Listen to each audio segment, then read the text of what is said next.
Hello again from our Wild at Heart at Home shed.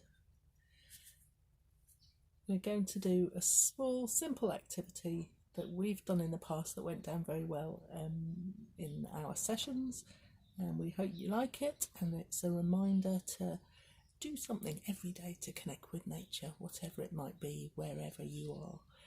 This activity is a little simple seed sowing growing activity that provides us hopefully with a tasty treat at the end of it.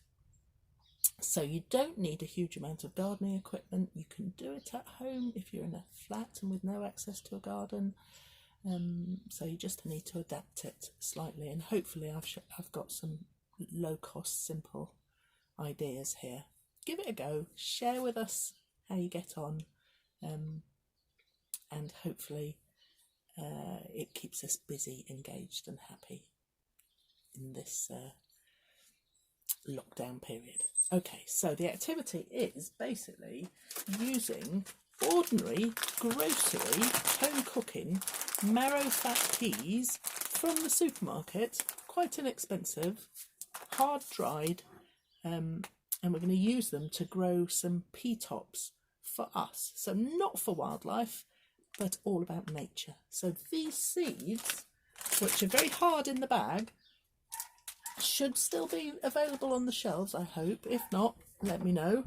But basically, I've soaked these ones overnight, and actually they're beginning to burst through now. This one I can see. I'm not sure you'll be able to. The shoots are just beginning to come out. So what the seed needs, this hard, big, compact seed, just needs water for it to get going. It needs a bit of water to soften it up, and then the seed bursts into life and wants to grow.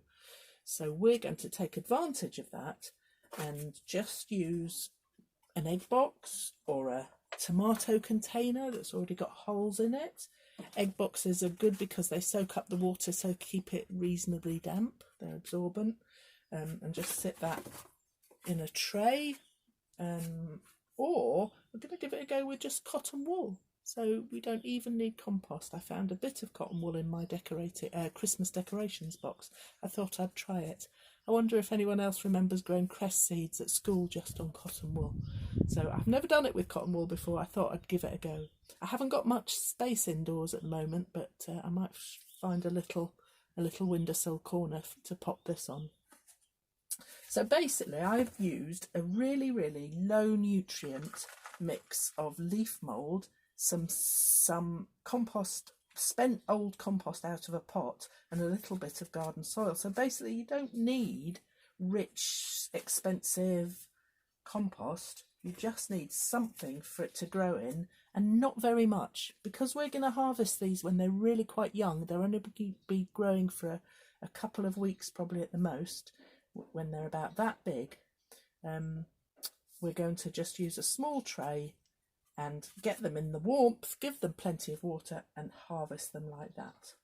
So basically you can squeeze in quite a lot of these big seeds into one tray, and we did this in our sessions last year and really enjoyed it. And you get a tasty crop to go in your salads or soups or whatever you want to do with them.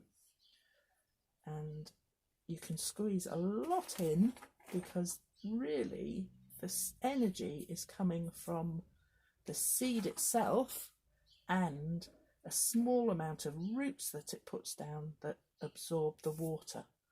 So they're only going to be growing for a short period of time.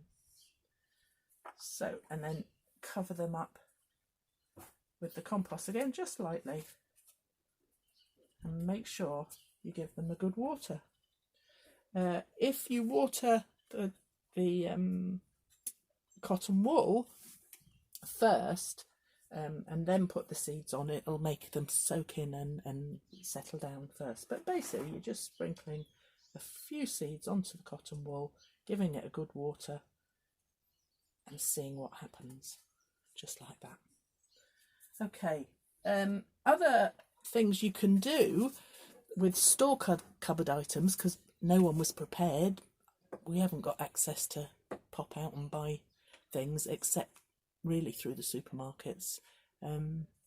But coriander seed grows very well. You can do the same thing either in cotton wool or in trays of a very light leaf mould based compost or spent compost out of the pots. I think from last year would be quite good. And there's all sorts of other seeds you could try: fennel, dill, things like that, if you've got them. What I did get yesterday when I was at the supermarket was some nasturtium seeds. So some of the bigger supermarkets have big seed areas. Have a look, see what's there, grow something, give it a go, make a connection with nature, and let's see if we can take it further in the future. That would be nice to do. So these, I'm going to sow myself some nasturtiums because I love them, and you can eat them, and they're good for pollinators. So that's a win-win-win. Great. Okay, I'll leave it there for now. It's a bit cold today, a bit grey, but the sun has been bursting out a bit. So I hope you can find something interesting to do, even if it's a little bit of cloud gazing from a window. The sky's been quite dramatic and ever-changing lately, so it's worth just doing that. Or having a look at Dr. Miles Richardson's Finding Nature blog. He had a great post. I think we've reposted it on our Facebook page about all the things you can do from inside without even stepping outside the house to connect with nature. Lots of lovely ideas in there, especially a very nice 10-minute meditation listening to birdsong and the sound of running water. I think I might go and do that myself just now. All right, all the best for now. Bye.